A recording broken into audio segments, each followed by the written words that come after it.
Often, it's sound judgment that will take you far in life. Whether it's deciding how to spend your time at work or where to invest your money, the ability to assess and act are invaluable. On the flip side of things, a lapse in judgment can have horrific consequences. It's a scary thought that one bad decision can snowball into a lifetime's worth of woe, but it happens all too frequently. Just read about any tragedy for proof of that. Don't believe it? Let the story of Ryan Hall show why a lapse in judgment can be a life changer.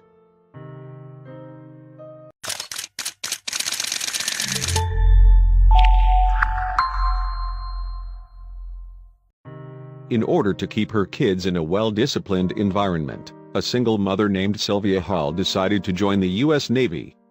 As was common with military families, Sylvia was stationed all around the world, and her children lived in many different military bases. Sylvia's son, Ryan Hall, grew up surrounded by the ranks of law, order, and justice for most of his young life. In 2003, Ryan helped his mother celebrate one of her happiest moments, her wedding to her longtime love, John Garnett.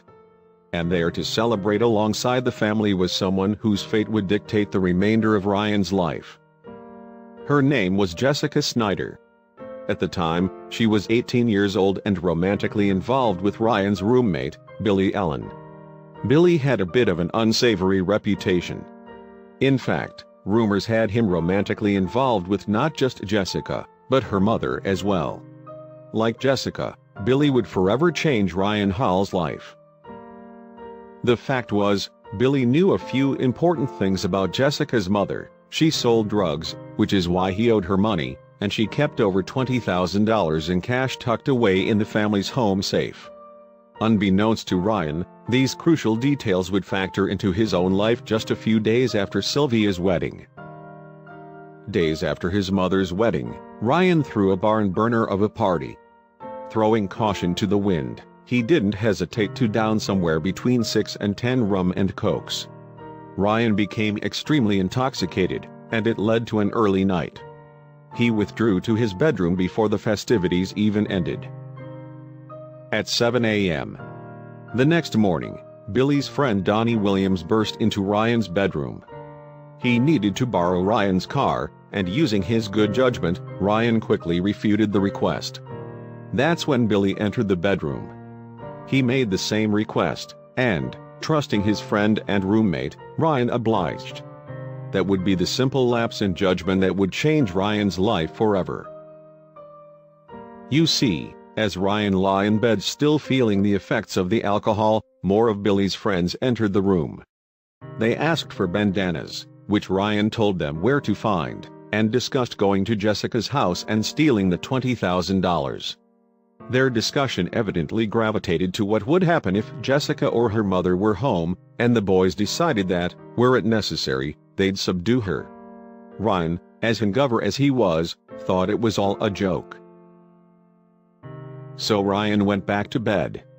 Meanwhile, Billy, Donnie, and two of their friends, German Thomas and Charles Miller, all sat in Ryan's parked car outside Jessica's house. Their plan to rob the place had hit a snafu. Jessica's younger sister had not yet left for school. While trying to decide what to do, Billy's phone rang. It was Ryan.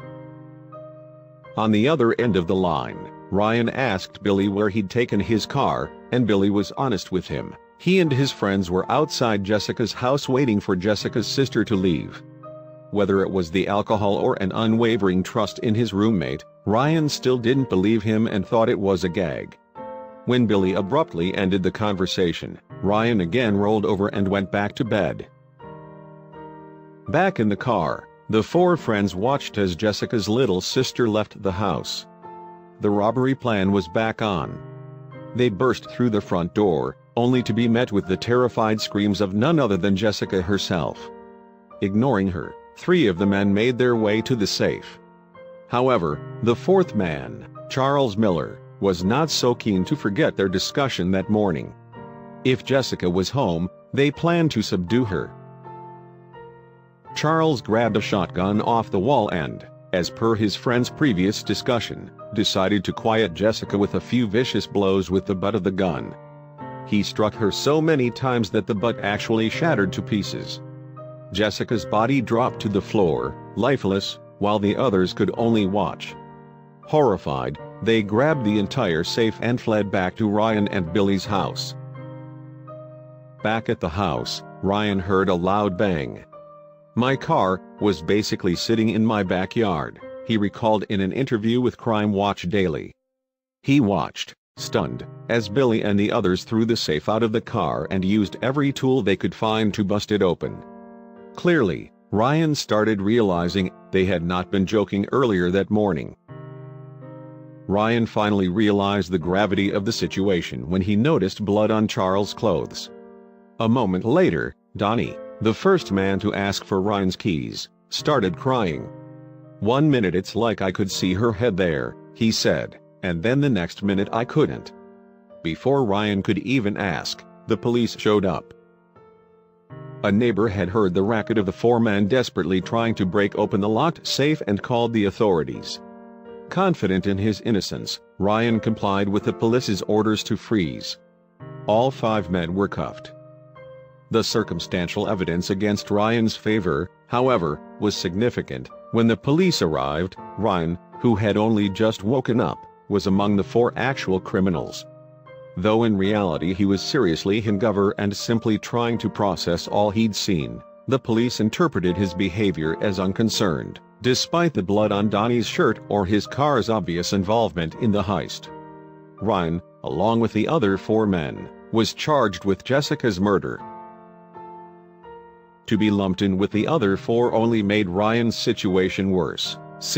A law known as the felony murder law states that, if a group of people are committing a serious crime, a robbery, a burglary, or a rape, for instance, and someone dies in the process, then all involved can be charged with the murder. But there was a tiny glimmer of hope. Authorities offered Ryan a plea deal. After all, he didn't plan the robbery, he didn't drive the car, and he wasn't an intended recipient of any money from the safe. For a guilty plea to a lesser crime, Ryan would receive just 10 years in prison.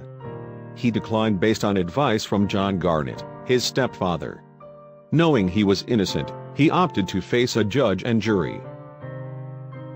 In the end, the judge and jury saw things like this. Ryan had overheard the 4 men discuss their plans of robbing Jessica.